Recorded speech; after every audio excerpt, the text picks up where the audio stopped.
Oh man, sweet Moses, and I thought the Fetterman debate was an incoherent mess of retardation. Look at this comment, people. Obesity is genetic. Press X to doubt. How the fuck did I end up on this side of YouTube? You tell us. It's also well known that the medical world is fat-phobic. Also, BMI was made for straight white men.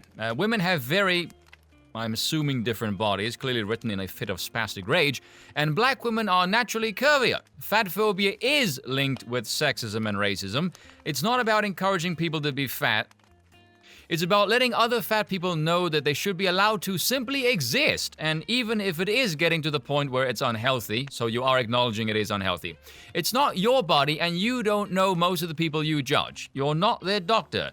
Everybody is supposed to look different. There are fat people are much more... I think you mean fat people who are much more healthy and no there aren't. Eat less and exercise more than a super skinny person because it's so much deeper. My God, I don't know what hurts my sensibilities more, the atrocious spelling or the appalling lack of adherence to any objective reality. You know what's the most disturbing thing about comments like this is that we can't tell for sure if this is a real person or a troll. Obesity is genetic. Bitch, you are not born with the weight akin to an Atlas stone. There are people who are more genetically prone to gaining weight, yes, but obesity comes from vastly excessive consumption. You don't go through life and suddenly genes kick in and one morning you wake up and go, my God, I can't see my penis. That doesn't happen. How the fuck did I end up on this side of YouTube? Because you can't be blind and stupid forever. Especially if you're fat, then you're both blind and stupid for less longer. And the medical world is not fat-phobic, you tard. Fat people are significantly more likely to need medical attention because they are fat.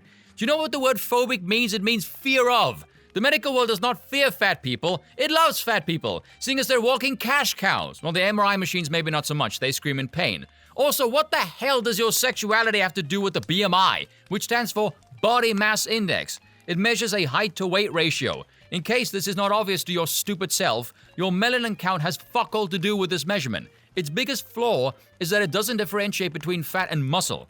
For example, there's a fair few rugby players that would be considered overweight by this measurement system, and they're the most complete athletes on the planet. Women have very different bodies. Oh, now all of a sudden you plebs can make the distinction. Pray tell what those differences are. Are females genetically different from men? Geez, we've only been saying this since the dawn of fucking time.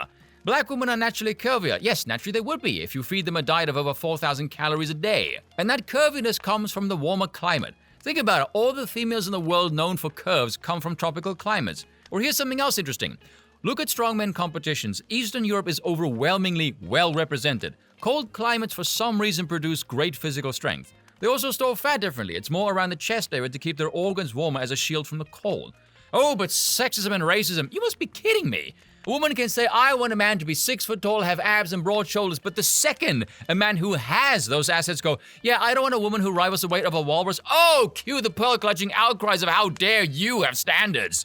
If a whole load of women of different races are all overweight, my discrimination is not based on race. It's based on the fact that should any of them step on a scale, it cries help me in Morse code. And if you refuse to acknowledge the reality that being fat is disgusting and unhealthy and people should be accepted for who they are, then you are promoting fat people because you're diminishing any and all standards. And society is going to judge you because you're the walking embodiment of gluttony, ill discipline, and decadent excess. And those are not admirable qualities.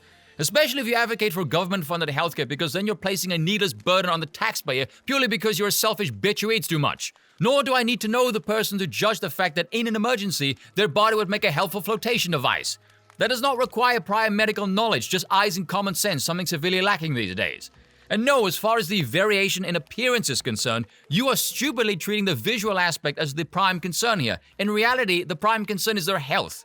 Variation in appearance comes in the form of hair, eye, and skin color. You know, genetic features you have no control over. Rumbling the sidewalk with every step you take is not something you have no control over. Society is not going to change for you to spare your feelings, you entitled land whale. And lastly, find me a single fat person who is much healthier, eats less, and exercises more than someone who's super skinny. That makes no fucking sense. Then again, neither does anything else in this insanely diluted post. Oh, and by the way, if this was a troll, my hat's off to you. Magnificent. If this is what you actually believe, then my lord, you need a straitjacket and a helmet for all the good that will do. Seek help immediately. And that is all for today. Thank you all for watching, and I will see you all next time.